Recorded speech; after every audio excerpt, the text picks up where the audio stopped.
Good morning. It's great to be stood up here again. It was a real honour and privilege to celebrate the work that you do last night. It really, really was. So, my name is Louise Wallwein. I'm a poet, playwright from Manchester, and I'm just reaching the point in my life where people, friends and work colleagues are starting to use the word successful to describe me.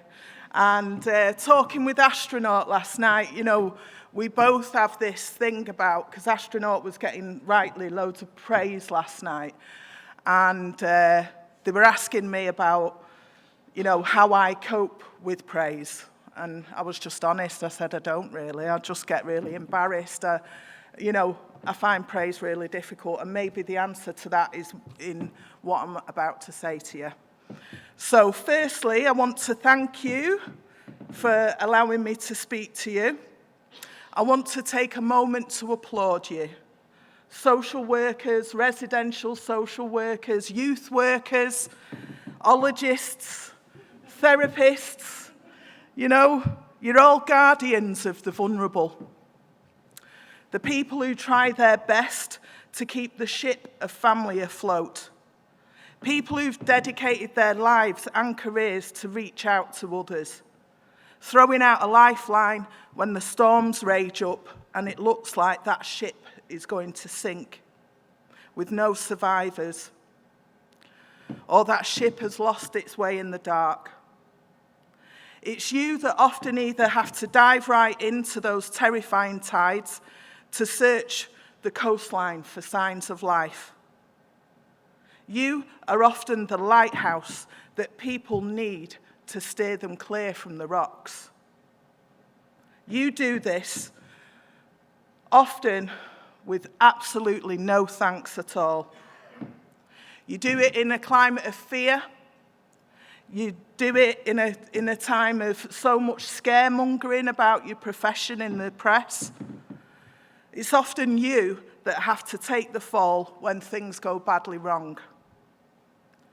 You've done all this in a time of austerity, when it seems like more and more families are succumbing to the wrecking winds of poverty, and they need your help. You do all of this with very limited resources. I know you don't do it for thanks or praise. I know that each and every person in this room does this work because you truly believe you can change other people's lives. You can intervene. By doing this and getting it right, you genuinely make this world a better place to live in. I'll never stop applauding you up here in Scotland. When it comes to looking after vulnerable children in Scotland,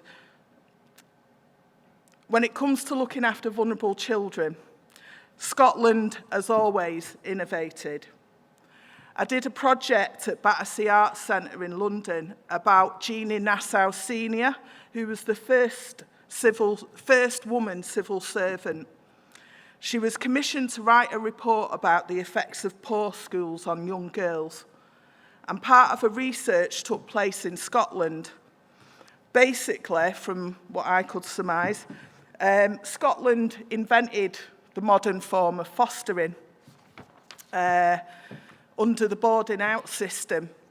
140 years ago, Scotland was a beacon for the looked after child. And I truly believe that beacon is shining brighter and brighter, especially when you marched for love. What a wonderful thing. What an innovation. A system that not only cares, but loves young people too. It'd be amazing, wouldn't it? And it's possible. Last night, pretty much, I was saying the word love over and over again when I was giving out those awards. It's amazing. So, a little bit more about me. I am going to have a little brag fest, I don't care. I'm up here. So my work includes an award-winning legendary one-woman show on the wing of a World War II Shackleton aircraft. Since then, I've gone on to have work produced. I've had something like 15 plays produced, which is quite amazing when I totted that up, and actually I keep forgetting. So there's possibly more plays. I've had a really busy career. Last September, I wrote a play about the migrant crisis, the biggest human crisis we're facing. So I sent the audience out on boats so that you could experience a little bit of the journey of the people that I met when I was volunteering out in Greece, welcoming people into Europe, being like a blue coat at Butlins. I've had work produced by Radio 3, Radio 4.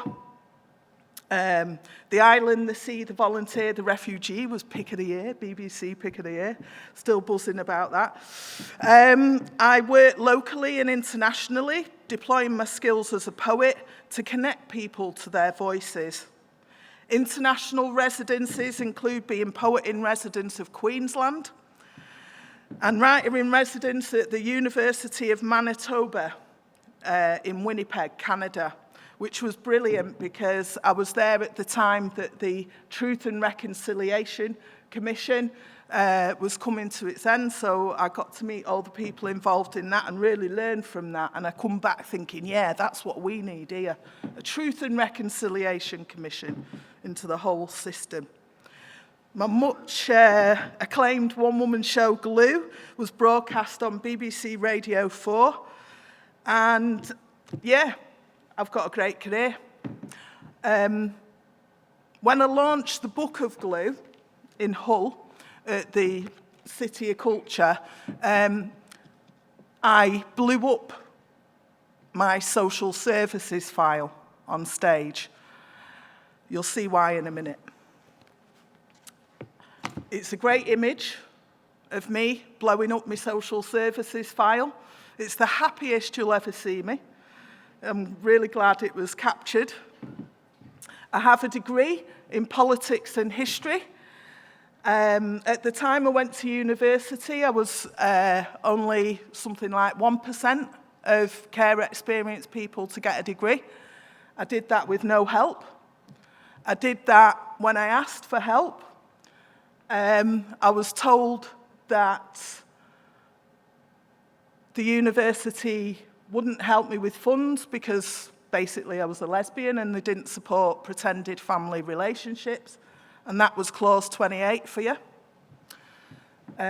which was a terrible law of the Local Government Act, which, kind of was the making of me, actually. Because of that law, when it came out, I organised with a few other people one of the biggest ever LGBTQI demonstrations in the world, and that was basically one of my first acts when I left care, was to hit the streets and become an activist. I've been banned from the Houses of Parliament for 8 years.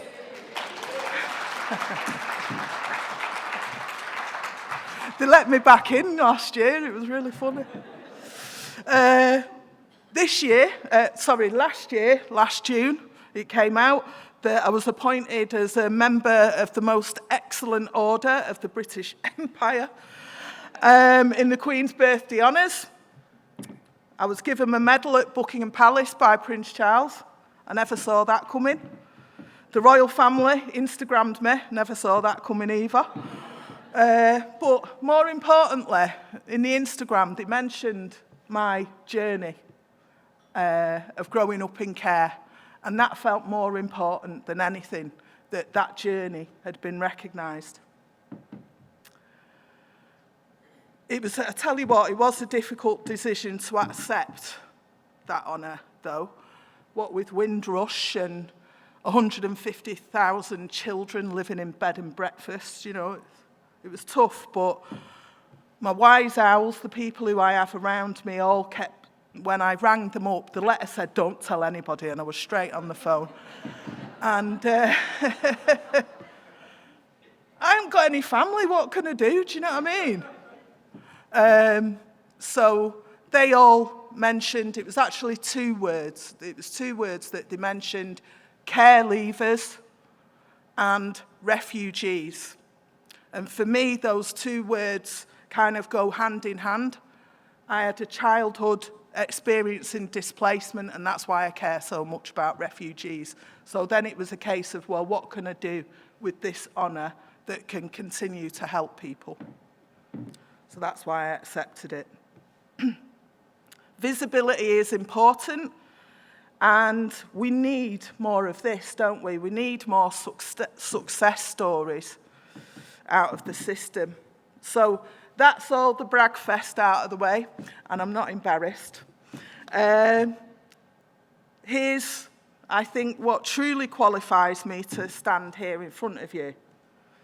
March 1969, born, Withington Hospital, 8:50 a.m.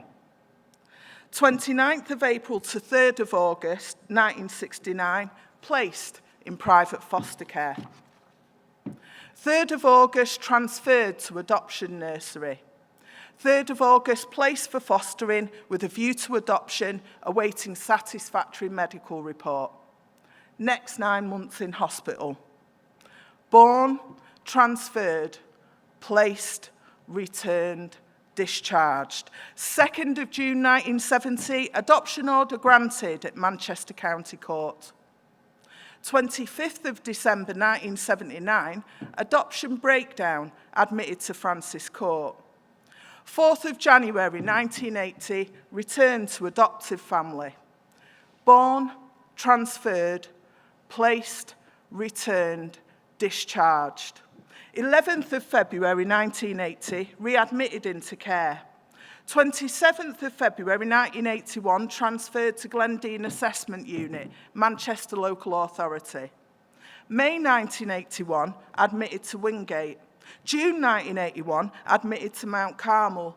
Born, transferred, placed, returned, discharged. 11th of February 1982, placed for fostering. 1st of February, returned to Wingate. 1st of June 1984, transferred to foster care.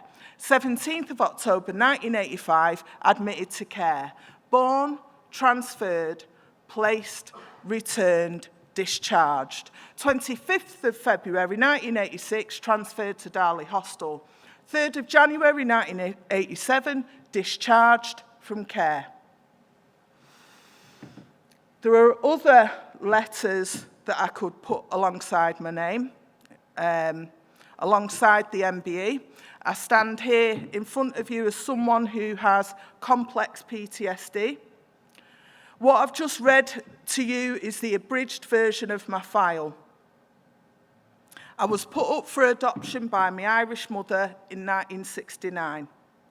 I left home aged 9, and I was raised in over 13 children's homes. Despite this considerable displacement, I discovered my voice when I left care and wrote my first play, aged 17, Melting Ice, a story about a girl searching for a birth mother. So those are my qualifications. So, it's clear, my childhood, it was a right cock-up, wasn't it? And it'd be easy to stand here, point the finger, and blame you. However, I'm not interested in that. As a playwright, I spend my life examining the human condition, and I know that human beings and their stories are fabulously complex. So chill out, I'm not here to point the finger at you. I performed the abridged version of my file in my one-woman show, Glue, which I've just popped up online, the full show, if any of you ever want to watch it. And it's the story of what happened when I met my birth mother, aged 30, and the subsequent 15 years where we tried and sadly failed to form a family bond. It's an important story, and audiences genuinely go wild and mob me and come at me afterwards. They break all the rules, all the fourth wall, and just come at me like a wall. And what it is I get people clamoring to tell me their stories, and you know, the more profile I get, people stop me in the street, and everybody has a story around this story. mothers who've relinquished their children, people, adults searching for the birth family. But certainly, after Glue was broadcast on Radio 4, I got lots of people desperate to know how to get hold of their files. Most of us who've lived through these experiences, like mine, we're just getting on with it, surviving, hanging on. When I started writing Glue, it was clear I had loads of unresolved questions about my identity. Meeting my mother was wonderful but hard because of the time that I was adopted. She was told to keep me secret. Forget me. I was a shameful secret, and the damage that wrought on my mother, it's really hard to express how damaging that's been for her. After 15 years and only asking gently a couple of times who my father was, she can't or won't tell me. The damage secrets do to a person is lifelong, runs deep, and leads to all kinds of rumours within a family. One rumour that I had was that I was a twin. And I'd been asking for my full file since I was 18, and I was told that all that existed was this abridged list, so it was really difficult to get any answers. This then led me to put in a Freedom of Information request, and I only found out about that because of my lovely friend Lem Sisse. Nobody else told me, it was him. And together we worked out that I'd been asking for this full file I'd been asking the nuns, and that was the wrong place to ask. Nobody had told me I was actually in the care of Manchester City Council. I was just kind of rented out to the nuns. I was adopted through the Catholic Children's Rescue Society in Manchester, and I was returned to them aged 9. And as I've said, I was actually in the care of the social services, but no one explained to me. So, when I did, when I put in the Freedom of Information request, finally, this massive file arrived through my door, around 300 pages. It weighs the same, about the same as an 18-month-old child, and it's been weighing pretty heavily on me since. I found out quite a lot about myself, or rather, other people's opinions of me. I'm not saying that the early 80s were unenlightened, but it's clear I was never meant to read this document. I heard from a friend who works with care leavers that up to 12 people have been known to have committed suicide on receipt of their files. And I'm not ashamed to stand here and admit and tell you that I fully understand that. My CPTSD at the moment of great success and this file and stuff like that arriving kicked back in, but I'm happy to say that I'm back on the upwards curve, and I've been working hard with a therapist and having a bit of EMDR and stuff like that. It's pure voodoo, it's wonderful. But, you know, a lot of people will tell you this. It comes back in later life, this experience, and it pulls the rug from right under you, and what are you going to do with that? It takes you dangerously close to the cliff edge, this experience, constantly, you know? And, and it seems to, and I've been in discussion with a lovely man who has a similar experience, and we've started to try and unpack what that is, especially when everything's going well in your life. Why does it come back and bite you? What's all that about? I think it's because I've spent most of my life in survival mode. So I think I'd like to do more work around that to see about how we can help people later in their lives. So, When the trauma comes back, it's like the lights go out. All that's left in the darkness are all the terrible things that are said about me. There were certain phrases that echo.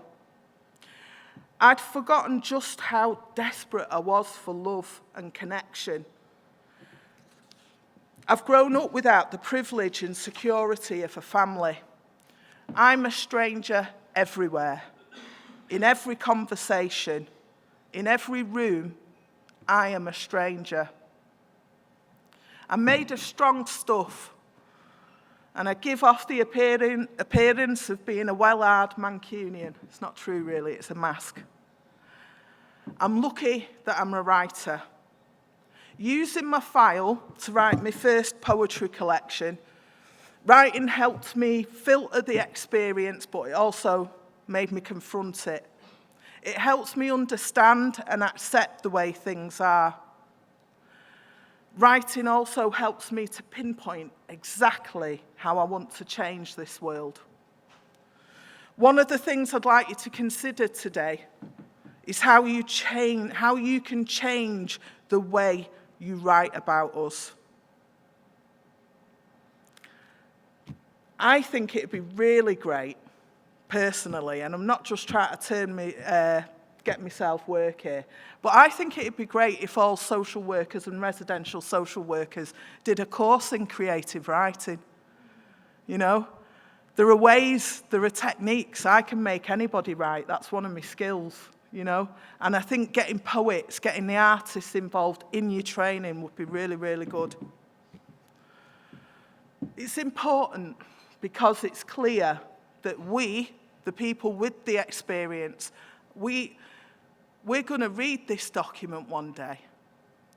So how do you want us to think about you? How do you want us to remember you? So I'll tell you a little bit about what's in my file. It's entirely subjective and quite frankly says a lot of hurtful things, such as Louise is an unattractive child who suffers greatly with her self-esteem.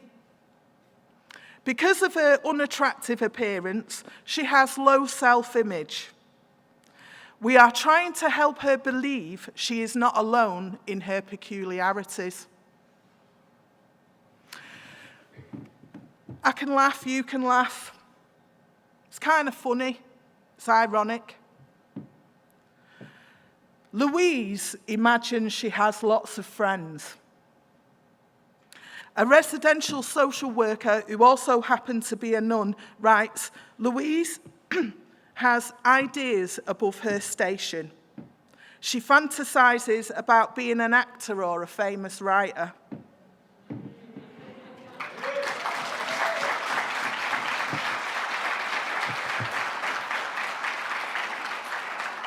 Sister Rosina, she ended up cooking for the Pope.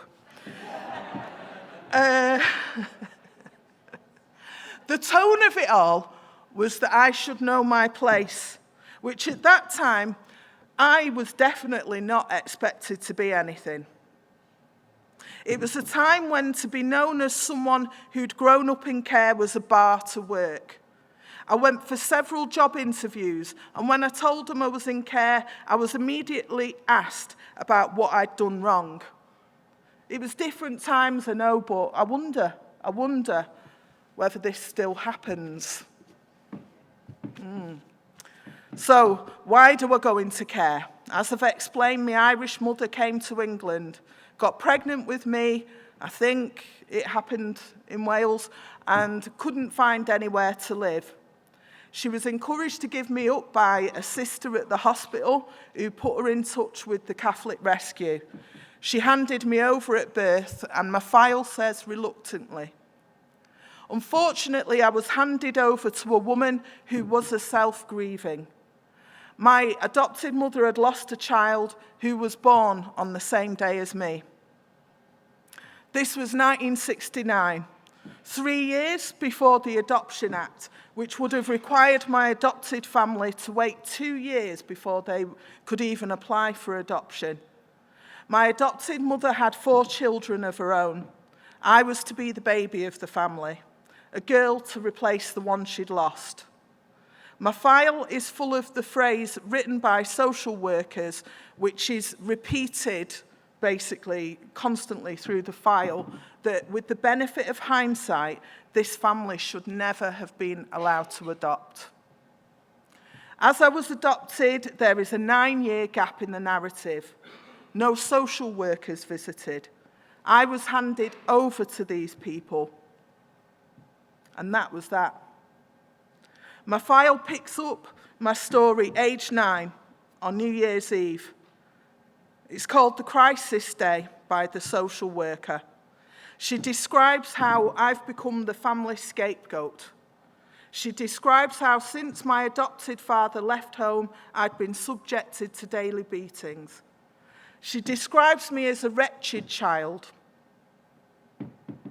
She uses the phrase, destroyed child. She describes me as terrified, meek. She goes on to recount all that my adopted mother said, which was that by her own admission, she consciously starved me of love. She hated me, and she called me evil. She truly hated me. She discovered my adopted father abusing me, and in order to wash away my sins, submerged me in boiling water when I was 4. I thankfully only have the physical scars, which are now fading with age. With my therapist, I was laughing. I was going, whatever you do, don't make me remember that. My adopted mother was a grieving woman. This would have been known by the adoption agency. I would have never have been good enough. How am I standing here today? How did I make it back from being described as a destroyed human being? I was a tomboy as a child, and this is noted by everybody. And this Crisis Day report is full of what I would say are my negative core beliefs about myself. When I read it, I had no idea how I'd survived that. When I read it, it took me back to that day and how the social worker had made me stay in the room to listen to what my adopted mother had to say. The social worker said it was better that I should hear from my mother the true extent of her feelings. I have to admit, until I read that part of the file, I had another version of myself in my head, and that was that I was a little superhero, and it was my choice to leave home. That first social worker listened to me, and I can't believe, trying to imagine myself as a 9-year-old, how incredibly brave I must have been to have said that I didn't want to stay there anymore. Because apparently when she took me out of the room, that's when I'd tell her in this rushed voice what was going on. But the minute I was put back in the room with my adopted mother, that's where I'd clam up. The thing was this was my family. And I reckon I did have Stockholm syndrome, because once I left, I kept trying to go back there. Every time I did, though, the assaults would start straight away. And as I was being driven away from that house, I remember that the social worker tried to explain to me what was wrong with my mum. She'd been beaten by her mother, that I must try and forgive her, that it wasn't my fault, which, to be honest, just had the effect of me always trying to fix her. And of course, I did believe it was my fault. It must be. This first social worker was a lovely woman, and I've no doubt on that day, she actually saved my life. I went into care full of hope, though, thinking it'd be something like boarding school. And, because I'd read all about it in books and that, and I thought it was going to be like that, and I thought I'd learn to play the trumpet and all of that, However, the first home that I went into was terrifying. I saw children being smacked by one of the nuns, And nuns can be a bit scary, do you know what I mean? And I wanted to go home as soon as I got there. My mum, my adopted mum, turned up a few days later and put on a big show and brought this giant teddy, which actually belonged to her daughter. And I begged her. I thought it was all going to be all right. I begged her to let me come back home because I thought it was my fault and I thought I was naughty. So, whenever I did go home, it'd all start all over again. It'd all go back to what was normal. Me turning up at school with a fat lip. But I was on the social services radar then. Then following this was years of being sent from one home to another. My secondary school, were brilliant and understood that my behaviour was directly linked to my experience. It was my school that called in an educational psychologist when my behaviour started to spiral out of control. I was pinching stuff all the time. I don't mind standing up here, you know what I mean? Why should I be ashamed? So that's been interesting to kind of put all that bit. You know, in the book, I don't present myself as a superhero. I try and tell the truth. What I notice about my file is the narrative changes very, very quickly from me being a victim of abuse from that initial crisis assessment. The narrative all becomes, from that point, about my behaviour. Even the way I'm discussed in review meetings. In one home I'd got in, you know, with the big girls, the bad arse girls, and that didn't go down well. I was obviously reacting to being treated so badly. However, what started to happen was I started to get threatened with the secure unit, this place called Burford, where they locked the girls away. And that was enough for me. That was enough for me to keep me in line.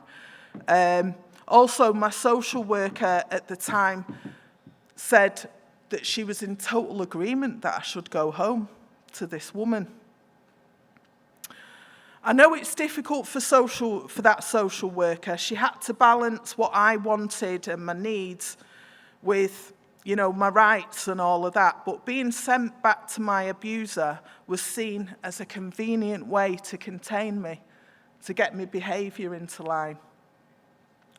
It shocks me reading my file that somehow, almost overnight, me being in care, even though I was told it wasn't my fault, all became about my behaviour.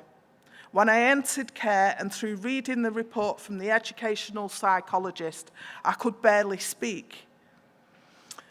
But then somehow that flipped and, yeah, I turned into a right one. Fair enough, I needed attention, but suddenly I was the problem, not my abusive adoptive mother. I was never offered therapy. I was an extraordinarily damaged child and I acted out constantly. I needed help. When my adoptive mother finally relinquished my parental rights, another family was found.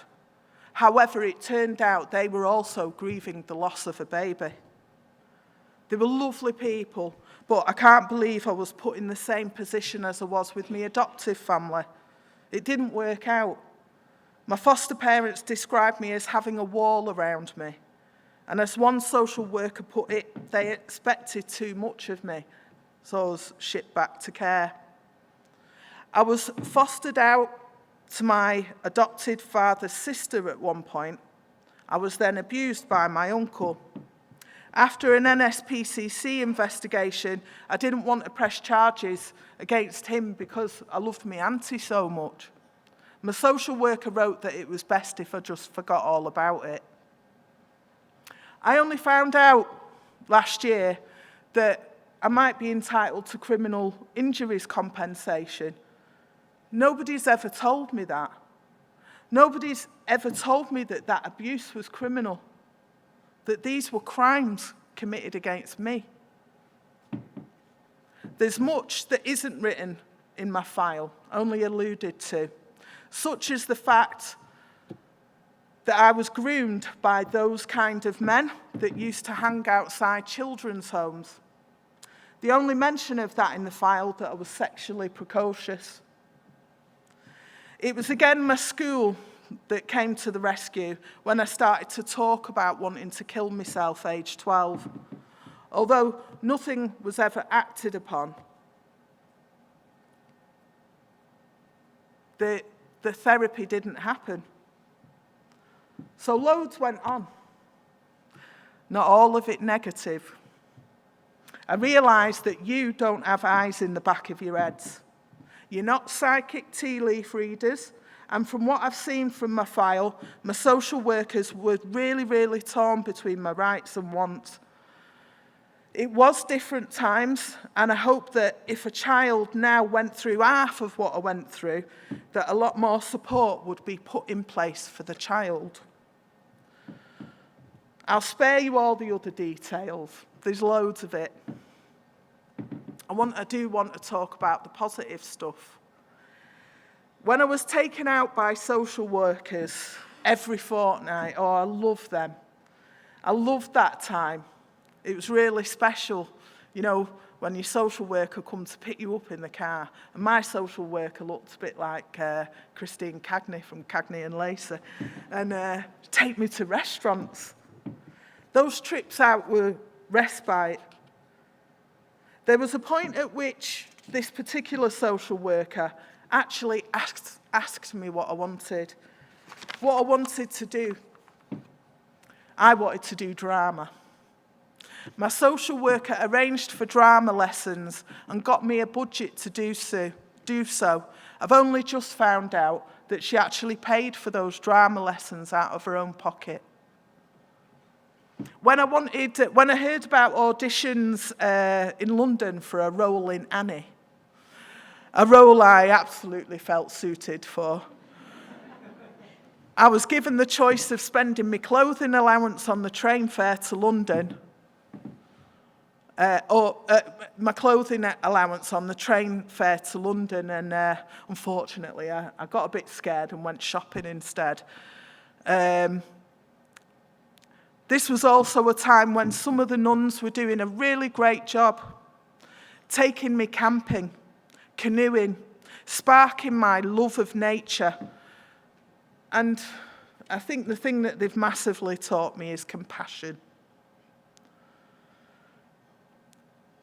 The one thing they didn't really know, nobody seemed to know how to cope with, was somebody who was a child who desperately loved education, who loved reading. All I wanted to do, day in, day out, was read. And this was remarked upon in my file as strange behaviour. I remember coming home with some homework once and asking for help, and the nun just laughed at me. I mean, fair enough, she had 20 kids to look after, but it just wasn't expected that somebody actually wanted to do the homework. I wasn't expected to do well academically. University was never on the cards. But compassion and an interest in social justice were instilled in me by some of those nuns. When in my final home, I came out as a lesbian, I'm telling you, it was not a wise decision. Considering I was in a Catholic children's home, this place was not run by a nun, it was run by a lay member of staff who, put it this way, her politics were definitely not like mine. And she even looked a bit like Margaret Thatcher. I don't mean to be offensive, but she did. And she'd try and convince me that being a lesbian was illegal. And I'd be going, no, it isn't, because Queen Victoria didn't, it didn't add up for Queen Victoria that women could love each other. So that's why there's never been any laws. So I'd explain this to her, and she'd send out the police to the gay club to come and get me and things like that. She writes in my file that I was troubled because I only wore jeans and refused to wear makeup. It was like the Stepford Wives version of growing up in care. It was my social worker, though, that put her job on the line to defend me. At this really difficult time in the 80s, she stood up for me. When I became politically active before I left care, and I apologise, I did join the Socialist Workers' Party for a bit, she stood up for, my social worker stood up for me right to go to meetings. And when I wanted to go to Greenham Common to try and ban nuclear weapons, because it just made sense to me, my social worker got a clearance from Head of Social Services so that I could go. She did put a job on the line to defend my right to be whoever I was. It was a turbulent time, and I was getting really bullied, not just by this member of staff, but obviously by other people I was in care with. So I rocked up one day at Moss Side Housing Office and declared I wanted to claim political asylum. And it was great in Manchester at the time. It was a Republican. They got me a flat. And this social worker made sure that I got out of care early and got me a leaving care grant. When it came to leaving care and wanting to find out who my real mother was, it was she that arranged for me to be counselled by this lovely woman. And between them both, they conspired to get me a place at Contact Youth Theatre, an extraordinarily amazing place in Manchester, a theatre that's kind of led by young people. And this was where I found my true home, in the theatre.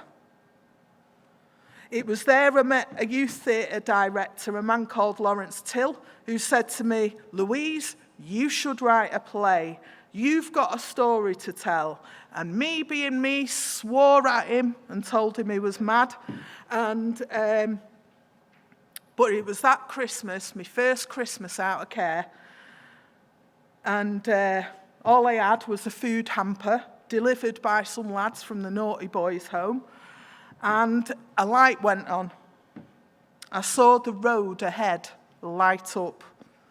And I saw my name in lights. And I thought to myself, maybe this is my way to survive. So that Christmas, all on my own, I sat down and I wrote Melting Ice. I didn't have a clue what I was doing. I just went with my gut. I wrote a play about a girl searching for a birth mother. It's full of questions. I remember the first thing I did was to look up the definition of what a mother was in the dictionary. And that became the first scene in the play. I thought, that'll have them crying in the aisles, and it did. This was a defining moment for me and my social worker. When she came to visit me, she writes in my file that Louise is happy. When I saw the smile on her face, it made me clap my hands in joy and praise God. Louise is happy. She has found herself. And it was beautiful to read that, and it was true. I found my voice, and it was a beautiful moment in the file that shows me how much my happiness actually meant to someone who, despite her mistakes and the time she was operating in, this woman truly did care. She was with me through all the twists and turns in my story, listening to me. She managed to make sure that she could keep visiting me until I was 21. She tried her best, but this relationship had a time limit. There was another person who was incredibly important, and this was Sister Philomena. She was the nun that my birth mother handed me over to at birth. When I was returned to Catholic Rescue, she became re-involved in my story. When the residential nuns realised I had no idea about my identity, it was Sister Philomena who gave me all the information she was allowed to give me, telling me my mother was Irish, You see, I'd grown up with this German-sounding name that nobody ever gets right. That was the name given to me by the state. So being Irish, pretty much like everybody else in Manchester, it really meant something. When it was clear I needed more help, I'd go and visit Sister Philomena once a week, and I now realise that she was counselling me until I left care, and then those visits carried on because it was her I had to go to for 12 years while I was searching for my birth mother. She was a good woman. She is a good woman. She was a right laugh. Loved her Irish coffee. A bit of a rule breaker and worked hard to understand me. So in that time before I was 30, when I'd go and see her, she asked me about my spiritual life, and I'd go, I've gone Buddhist. And she'd go, oh, I understand, you know. When I told her she was a lesbian, didn't care. Water off a nun's veil. Throughout my 20s, it was Sister Philomena that conducted the search for my mother. And by the time I was 30, she was the person who introduced me back to my mother. The person who my mother handed me over to was there to hand me back. Having that connection with at least one human being on this planet meant the absolute world to me. I know she felt some responsibility because she told me this about what happened to me. And being a nun, she felt guilty. And this made a huge difference to me because the system was not faceless. These relationships with my social workers, the nuns, my teachers, they all shaped me. The only thing I would say is once I found my birth mother, all that stopped. I know I'm luckier than most. Most people in my position wouldn't have had such a sustained relationship like I had with Sister Philomena. It's just, I would have loved to have maintained that relationship throughout my life. There was this other nun, Sister Bernadette, and I wrote a poem about a kind of bonding moment that we had. It's called the Rorschach test. Run the cloth under the tap, steep away the fight. The nun taught me this trick, stooped over the Belfast sink. She knew I'd need it. This was not a punishment, cooling my hands under the tap, draining away the spirals. Your mam's a whore splattered itself across my t-shirt. This time she got a comeuppance. Today the blood wasn't mine. The right hook connected. I heard her nose crack, shocking us both into reality. She wasn't always a bully. When she noticed the nights had turned black, the turning back of the clocks, nobody will find us now. How it made her feel lonesome made me love her. Today, though, stooped over the Belfast sink, rinsing away my sins. The nun didn't tell me I shouldn't have done it. She taught me how to deal with the consequences.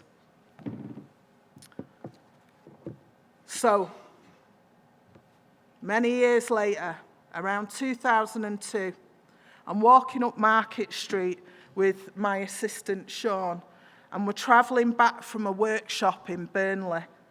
We were talking about that, and then I heard Louise Wallwein. And the first thing I noticed was this fabulous white, shiny Macintosh. Then I looked up at the face of the person who called my name, and it was Sister Bernadette. No veil, with a great haircut. She said my name again, and I couldn't believe it. It was so unexpected to see her. She said, I'd know that voice anywhere. I would have known her voice anywhere too. And she told me how she was just back in Manchester for a bit, having a break, because she was working away in Africa with children with HIV and AIDS. And she was properly buzzing and full of sunlight. She told me how much she loved working with those children in Africa because their spirit was the same as mine. How she loved my spirit and admired me and them. It was amazing to hear her say this. Then off she walked, looking like $1 million in a fabulous Macintosh. And then I remembered this great Christmas present she brought me once. She'd saved up all the money. She was the right one. You know, money, she used to shave it away a bit. And she brought me my first boom box. And at the time of breakdancing and all of that, it was a really cool present to have. And I remembered how we'd sit there on a Friday night watching Dallas with the takeout. And I remembered we used to have a right laugh. But off she walked up the street. She was family to me, a familiar, with a common set of experiences and memories. But that was that. It's just that social workers are not meant to be in your life forever. Once you leave care, that's it. Anything else is seen as inappropriate. Why couldn't some of those nuns have described that amazing spirit, though, in my files? People tell me that's what I have, and I try really hard to believe it. It would have made a huge difference to read about that spirit in my file. It's inappropriate, though. I would argue, though, that this appropriate relationship has set me up for life of not really quite understanding how relationships work. I found it hard to maintain relationships. I find it hard to know where I fit in. I feel as though I'm already packing up my belongings and ready to ship out and move on all the time. It's been kind of handy, though, that, with a theatrical career. It's kind of suited me.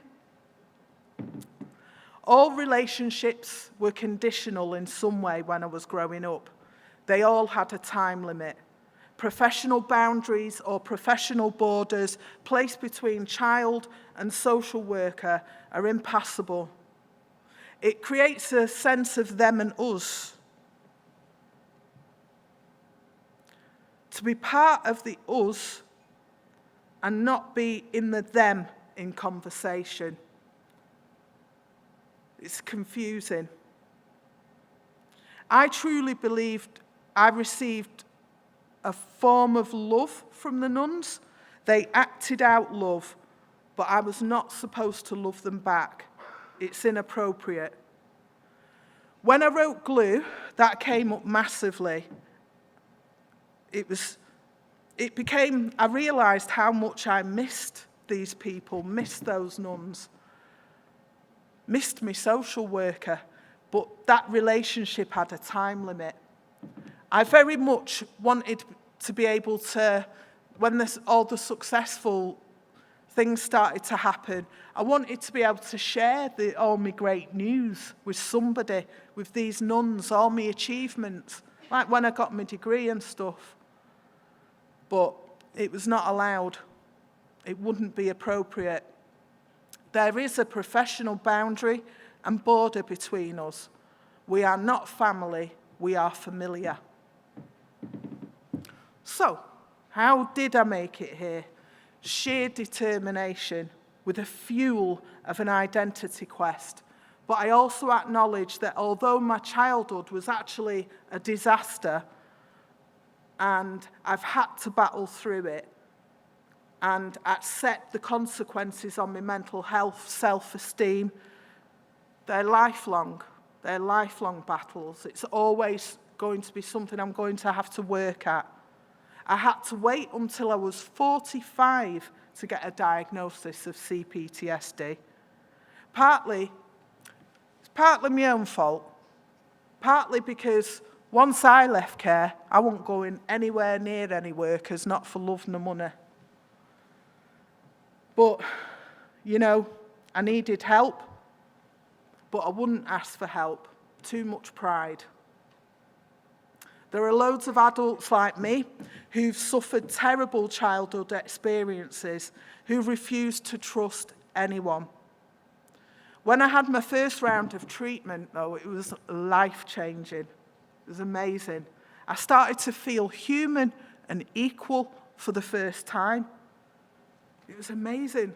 But amazing that I've gone 45 years thinking I'm not human and that I'm second class.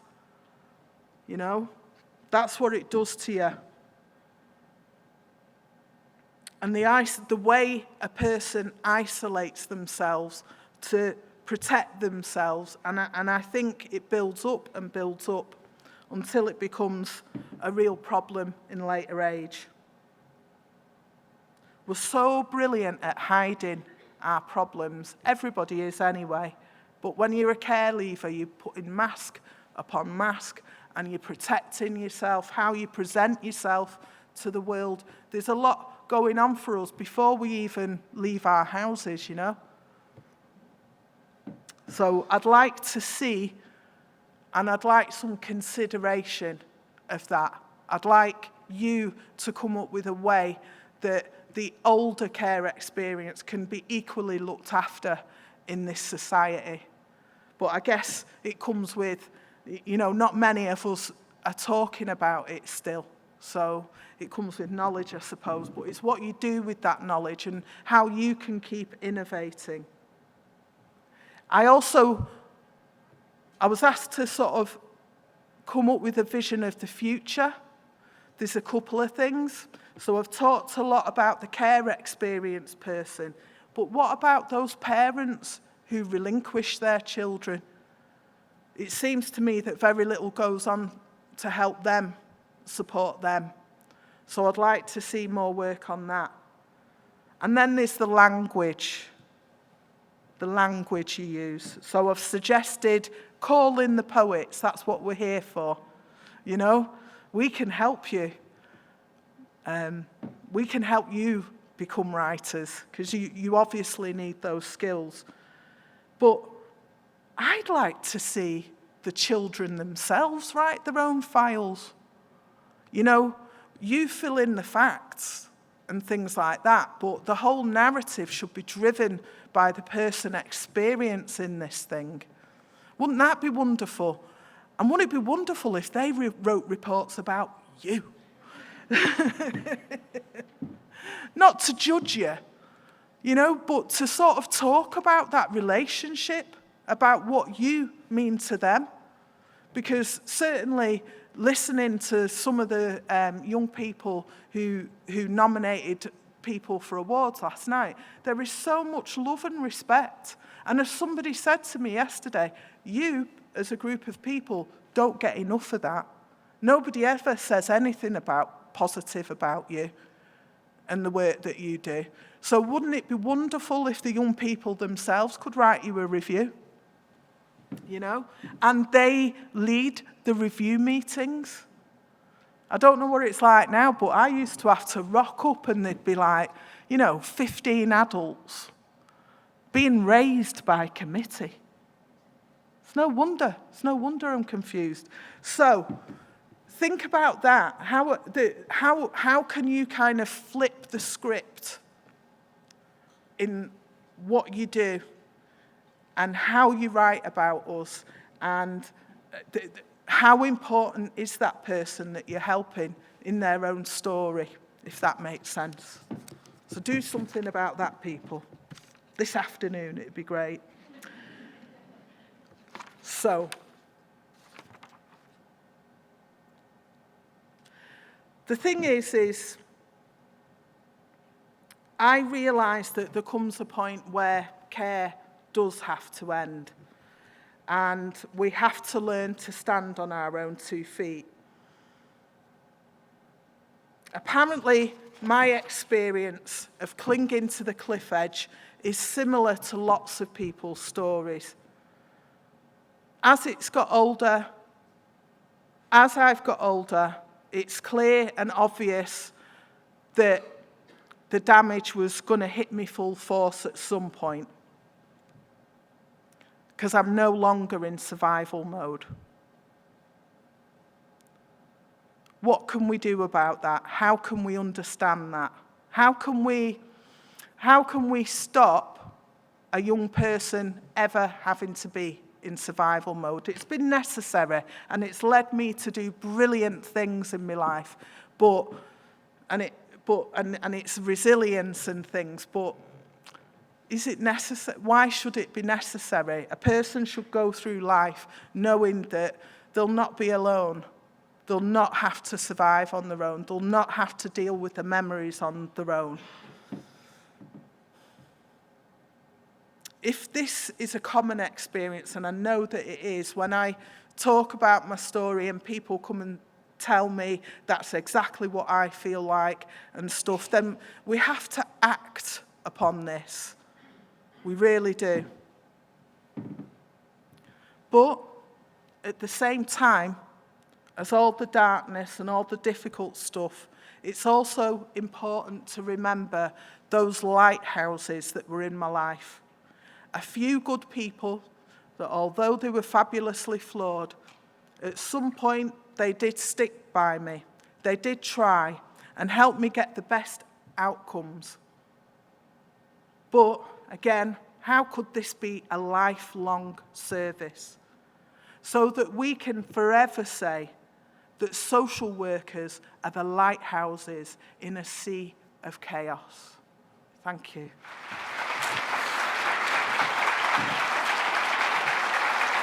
Thank you. Your ovation means a lot to me, and a bit like astronaut, I'm going to work on accepting that. So thank you. If anybody wants to ask me any questions, I'll be out there for a bit. All right? Thank you.